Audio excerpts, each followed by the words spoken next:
سلام. دوباره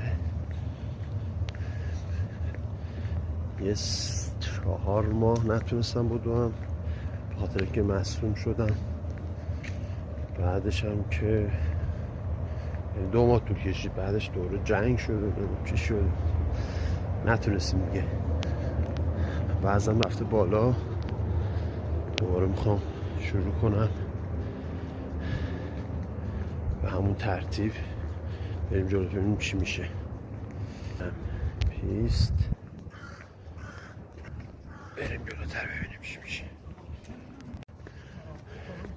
خب 5 دور دویدیم 3 روز اول. فردا یه دور اضافه کنم. فعلا